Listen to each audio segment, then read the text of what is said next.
Hello students. आज class +2 unit number 1 electrostatics के lecture number 50 में हमारा टॉपिक है कैपेसिटेंस एंड कैपेसिटर। तो सबसे पहले हम बात करेंगे डाई इलेक्ट्रिक स्ट्रेंथ। तो डाई इलेक्ट्रिक स्ट्रेंथ जो फिजिकल क्वांटिटी है उसको हम डिफाइन करते हैं, it is the minimum value of electric field required for the electric breakdown of the dielectric. किसी भी डाई इलेक्ट्रिक की अगर हम कंस्ट्रक्शन को देखें तो वो मॉलिक्यूल से बना हुआ है, और डाई इलेक्ट्रिक के जो मॉलिक्यूल्स हैं वो इलेक्ट्रिकली न्यूट्रल है। तो दैट्स वाई डाई इलेक्ट्रिक को हम बोलते हैं नॉन कंडक्टिंग मटेरियल। अब अगर आप किसी भी मॉलिक्यूल को, जैसे यहां पे आप देख रहे हो, मान लीजिए नॉन पोलर मॉलिक्यूल है, जब उस मॉलिक्यूल को आप एक्सटर्नल इलेक्ट्रिक फील्ड में रखते हो तो एक्सटर्नल इलेक्ट्रिक फील्ड के कारण जो मॉलिक्यूल के centre of gravity of positive and negative charges हैं उन पे इलेक्ट्रिक फोर्स एक्सर्ट होती है, और उस फोर्स के एक्सर्ट होने के कारण जो centre of gravity of positive and negative charges हैं वो दूर जाते हैं ना, जैसा आप इस डायग्राम में देख रहे हो। अब अगर हम इस electric field, external electric field की स्ट्रेंथ को इंक्रीज करें तो ये सेपरेशन बढ़ेगी, और एक स्टेज पे आके हो सकता है कि ये मॉलिक्यूल आयोनाइज हो जाए, मींस पॉजिटिव नेगेटिव आयंस में कन्वर्ट टूट जाए। तो जब मॉलिक्यूल पॉजिटिव नेगेटिव आयंस में कन्वर्ट होगा तो वो जो मॉलिक्यूल इलेक्ट्रिकली न्यूट्रल है वो फ्री चार्जेस में कन्वर्ट हो गया।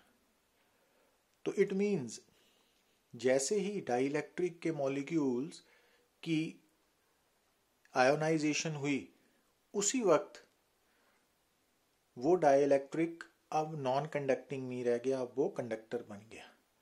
तो उस वक्त हम बोलते हैं कि उसकी डाइलेक्ट्रिक की इलेक्ट्रिक ब्रेकडाउन हो गई। तो इलेक्ट्रिक ब्रेकडाउन ऑफ डाइलेक्ट्रिक का मतलब है कि वो जो डाइलेक्ट्रिक पहले नॉन कंडक्टिंग स्टेट में था वो कंडक्टिंग स्टेट में आ गया। तो इस कारण जो डाइलेक्ट्रिक स्ट्रेंथ है वो बेसिकली क्या है कि जो मिनिमम इलेक्ट्रिक फील्ड रिक्वायर्ड है, जिस इलेक्ट्रिक फील्ड में प्लेस करने पर वो डाइलेक्ट्रिक जो है उसकी इलेक्ट्रिक ब्रेकडाउन होगी, वो नॉन कंडक्टिंग स्टेट से कंडक्टिंग स्टेट में कन्वर्ट हो गया, तो उस इलेक्ट्रिक फील्ड को हम बोलते हैं, minimum value of electric field को बोलते हैं डाई इलेक्ट्रिक स्ट्रेंथ। और डाई इलेक्ट्रिक स्ट्रेंथ का ऐसा ही यूनिट है न्यूटन पर कूलम और वोल्ट पर मीटर, पर इसका प्रैक्टिकल यूनिट हम यूज करते हैं किलो वोल्ट पर मिलीमीटर। तो जब भी आपको किसी भी प्रॉब्लम में डाइलेक्ट्रिक स्ट्रेंथ गिवन हो तो इट मीन्स आपको इलेक्ट्रिक फील्ड इंटेंसिटी की वैल्यू गिवन है। तो अगर वो वैल्यू किलो वोल्ट पर मिलीमीटर में गिवन है तो सबसे पहले आप उसको वोल्ट पर मीटर में कन्वर्ट करोगे। कैसे? जैसे 1 किलो वोल्ट पर मिलीमीटर की वैल्यू 10⁻⁶ वोल्ट पर मीटर के इक्वल है ना, तो वो सामने नजर आ रहा है आपको। अब बात करते हैं कैपेसिटेंस ऑफ ए कंडक्टर। कोई भी जो कंडक्टर है, जैसा कि हम प्रीवियस लेक्चर्स में स्टडी किया है कि कोई भी जो कंडक्टर है वो चार्ज स्टोर कर सकता है, और जो चार्ज है वो कंडक्टर के आउटर सरफेस पे रिजाइड करता है। तो कोई भी कंडक्टर अपने पास मैक्सिमम कितना चार्ज स्टोर कर सकता है, तो उस एबिलिटी को हम बोलते हैं कैपेसिटेंस ऑफ कंडक्टर। तो ये qualitative definition of capacitance of conductor है कि it is the measure of its ability to store charge. पर जब हम क्वांटिटेटिव डेफिनेशन की बात करते हैं तो उसके लिए हम ये देख रहे हैं कि अगर मान लो आपके पास कोई कंडक्टर है, तो अगर आपने उस कंडक्टर को चार्ज क्यू प्रोवाइड किया तो चार्ज प्रोवाइड करने के साथ कंडक्टर इलेक्ट्रिक पोटेंशियल एक्वायर करेगा V, और V की value directly proportional to Q होगी। तो मींस कंडक्टर के पास जितना ज़्यादा चार्ज होगा तो उतना पोटेंशियल का मैग्नीट्यूड भी ज़्यादा होगा। तो अगर V directly proportional to Q है तो Q directly proportional to V लिख सकते हैं। तो अगर प्रोपोर्शनलिटी साइन को हटा के लिखें तो C लिखा है ना यहाँ पे, कांस्टेंट ऑफ प्रोपोर्शनलिटी, और इसको हम बोलते हैं कैपेसिटेंस। तो इट मींस कैपेसिटेंस क्या होगी? Ratio of charge on a conductor to its electric potential. तो जब भी आपने किसी भी कंडक्टर की कैपेसिटेंस कैलकुलेट करनी है तो कैसे करोगे? जितना उस पर चार्ज है divided by it's electric potential. और कैपेसिटेंस एक स्केलर क्वांटिटी है और ये नेगेटिव नहीं हो सकती, और इसका एसआई यूनिट हम फैरेड बोलते हैं, और 1 फैरेड की वैल्यू 1 कूलम पर वोल्ट के इक्वल है। और इसके अलावा आगे चल के हम देखेंगे कि जो 1 farad SI unit of capacitance है that is a bigger unit. और प्रैक्टिकली जो कैपेसिटेंस के यूनिट्स हम यूज़ करते हैं न्यूमेरिकल्स में वो माइक्रो फैरेड है, और 1 माइक्रो फैरेड 10⁻⁻6 फैरेड है, नैनो फैरेड है 10⁻⁹ फैरेड, पीको फैरेड है 10⁻12 फैरेड। तो ये यूज़ होते हैं। अच्छा, अब किसी भी कंडक्टर की जो कैपेसिटेंस है वो डिपेंड करती है size and shape of the conductor, पर वो इस बात पे डिपेंड नहीं करती कि जो कंडक्टर है वो उसका मटेरियल से आयरन है कि कॉपर है कि कोई और मेटेलिक मटेरियल है। तो कोई भी कंडक्टर है जो उसकी कैपेसिटेंस उसके शेप एंड साइज पे डिपेंड करेगी, बट उसकी नेचर ऑफ मटेरियल पे डिपेंड नहीं करेगी।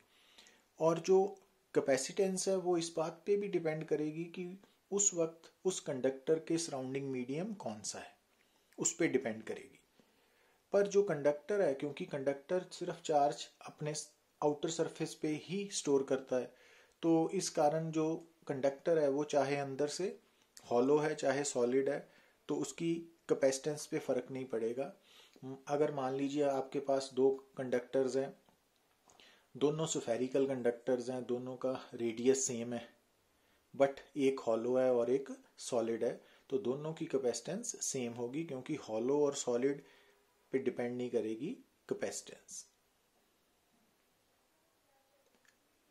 तो अब अगर हमने capacitance of A spherical conductor find out करनी है, एक्सप्रेशन कि किसी भी स्फेरिकल कंडक्टर की कैपेसिटेंस निकालने का फार्मूला, तो उसके लिए हमने मान लिया कि हमारे पास एक स्फेरिकल कंडक्टर है जिसका रेडियस कैपिटल आर है, सेंटर ओ है।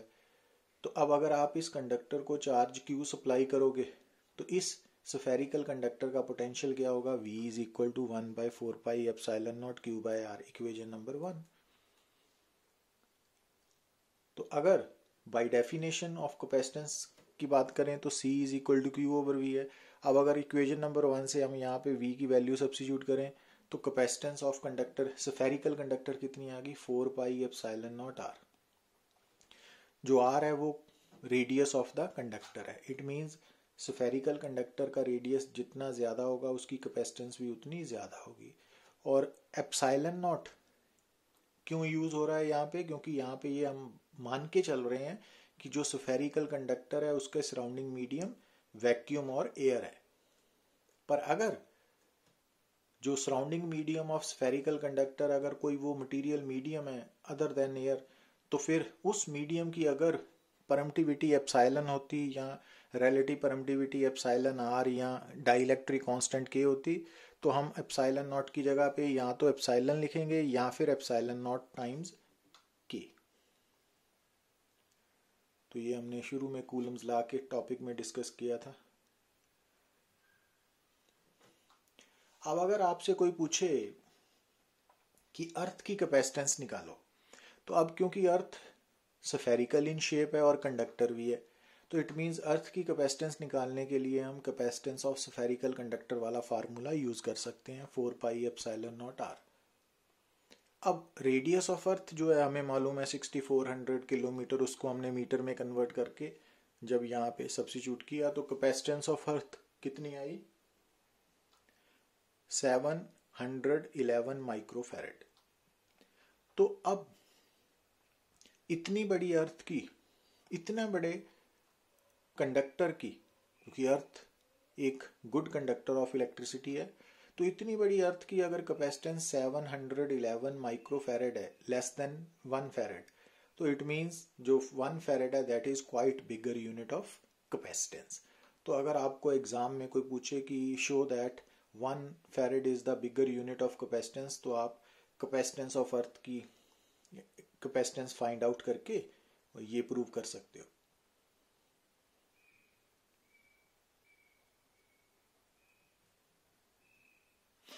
अब बात करते हैं कैपेसिटर की। तो कैपेसिटर बेसिकली जो है वो एक अरेंजमेंट ऑफ टू कंडक्टर्स है, पर उन दो कंडक्टर्स के ऊपर हमेशा इक्वल बट ऑपोजिट चार्जेस होने चाहिए। तो ये कैपेसिटर की डेफिनेशन है कि कैपेसिटर बेसिकली वो अरेंजमेंट है, और किन की अरेंजमेंट है, दो कंडक्टर्स की, और उन दोनों में से एक कंडक्टर अर्थड होता है, ग्राउंडेड जिसको बोलते हैं। तो capacitor it is an arrangement of two conductors carrying equal but opposite charges. और कैपेसिटर का symbol two parallel lines of equal size. तो ये बात ध्यान में रखनी है, क्योंकि अगर एक लाइन बड़ी और एक छोटी है तो वो सेल या बैटरी का सिंबल हो जाता है ना। तो कैपेसिटर का जो सिंबल है वो दो parallel lines of equal sizes है, सेम साइज की दो पैरेलल लाइंस। अब प्रिंसिपल ऑफ कैपेसिटर क्या है कि अगर आप किसी अर्थड अनचार्ज्ड कंडक्टर को किसी चार्ज्ड कंडक्टर के नजदीक रखते हो, तो आप क्या देखोगे कि उस चार्ज्ड कंडक्टर की जो कैपेसिटेंस है दैट विल इंक्रीज। तो जब आप किसी चार्ज्ड कंडक्टर के नजदीक अर्थड अनचार्ज्ड कंडक्टर प्लेस करोगे तो उस चार्ज्ड कंडक्टर की जो कैपेसिटेंस है दैट विल इंक्रीज। तो ये प्रिंसिपल है कैपेसिटर का। तो अब जैसा कि आप डायग्राम में देख रहे हो कि मान लीजिए कि ये एक कंडक्टर है। अब यहाँ ये साइड व्यू ऑफ प्लेट है, तो ये एक लाइन नजर आ रही है ना आपको, एक्चुअली ये प्लेट है, तो इसका साइड व्यू लिया हुआ है, तो ये एक लाइन नजर आ रही है। तो इस प्लेट पे कितना चार्ज है, प्लस क्यू, कंडक्टिंग प्लेट है ये चार्ज्ड कंडक्टर, और इस पे चार्ज है प्लस क्यू, और इसका अपने प्लस क्यू चार्ज के कारण अपना पोटेंशियल क्या है, वीसी। तो बाय डेफिनेशन इसकी कैपेसिटेंस क्या होगी, क्यू बाय वीसी। ठीक है, नंबर 1। जब ये सिंगल है और चार्ज है तो इसकी कैपेसिटेंस है क्यू बाय वीसी, नंबर 1। अब क्या किया हमने, इसके सामने एक अनचार्ज्ड कंडक्टर रख दिया। अब जब आप चार्ज्ड कंडक्टर के सामने अनचार्ज्ड कंडक्टर को प्लेस करोगे तो due to electrostatic induction effect uncharged conductor के अंदर रीडिस्ट्रीब्यूशन ऑफ चार्जेस होने के कारण क्या होगा कि जो नीरर साइड है रेड कलर का जो है वो नेगेटिव चार्ज पैदा होगा, और दूसरी साइड पे ग्रीन कलर का पॉजिटिव चार्ज है ना, वो डिस्टिंग्विश करने के लिए। तो जो रेड कलर का चार्ज पैदा हो रहा है नेगेटिव चार्ज, वो किस फेस पे हो रहा है, जो फेस चार्ज्ड कंडक्टर की तरफ है, और जो अवे फ्रॉम चार्ज्ड कंडक्टर है वो वहां पे ग्रीन कलर का हमने सिंबल शो किया, पॉजिटिव चार्ज। तो अब in the presence of this uncharged conductor, तो अब यहाँ पे कुल 3 चार्जेस हो गए, एक ये वाला प्लस कैपिटल क्यू, एक माइनस क्यू इंड्यूस्ड, और एक प्लस क्यू इंड्यूस्ड। तो अब जो चार्ज्ड कंडक्टर है इसके 3 पोटेंशियल्स हैं, एक अपने चार्ज के कारण वीसी, और दूसरा इस पॉजिटिव चार्ज के कारण, और तीसरा इस नेगेटिव चार्ज के कारण। अब क्योंकि नेगेटिव चार्ज के कारण पोटेंशियल नेगेटिव होगा तो माइनस वी है ना, ये प्लस वी वाला है। तो अब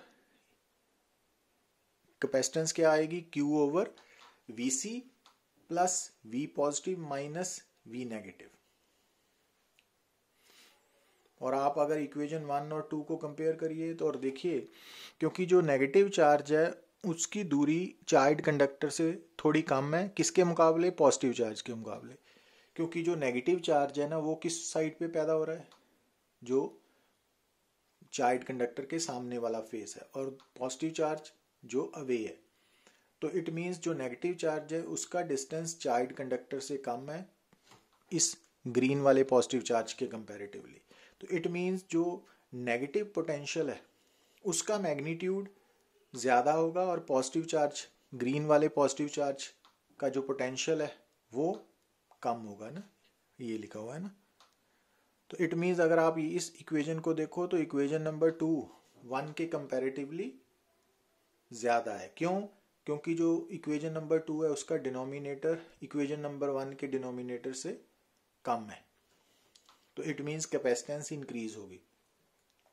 पर अभी ये अनचार्ज कंडक्टर है, अगर इसको हम ग्राउंडेड कर दें तो ग्राउंडेड करने के कारण क्या होगा कि ये वाला पॉजिटिव इंड्यूस चार्ज फ्लो करके अर्थ की तरफ चला गया, तो ये चार्ज मिसिंग हो गया। अब अगर ये चार्ज ग्राउंड की तरफ चला गया तो इट मीन्स अब दो ही चार्ज बचे, एक प्लस कैपिटल क्यू और एक माइनस क्यू इंड्यूस्ड। तो इट मीन्स इस प्लेट पे सिर्फ दो ही पोटेंशियल्स होंगे, एक Vc और दूसरा V नेगेटिव। अब V नेगेटिव नेगेटिव पोटेंशियल है तो capacitance Q over Vc minus. अब इक्वेशन 3 इक्वेशन 1 से ज़्यादा है, इक्वेशन 3 इक्वेशन 2 से भी ज़्यादा है और 1 से भी ज़्यादा है। इट मीन्स अब जब आप ये अकेला था, जब ये अकेला था तो इसकी कैपेसिटेंस इक्वेशन नंबर 1 के अकॉर्डिंगली थी, बट जब इसके सामने हमने अनचार्ज कंडक्टर प्लेस किया और उसको ग्राउंडेड किया तो जो कैपेसिटेंस है इक्वेशन नंबर 3 वो बढ़ गई। तो यही प्रिंसिपल है किसी भी कैपेसिटर का।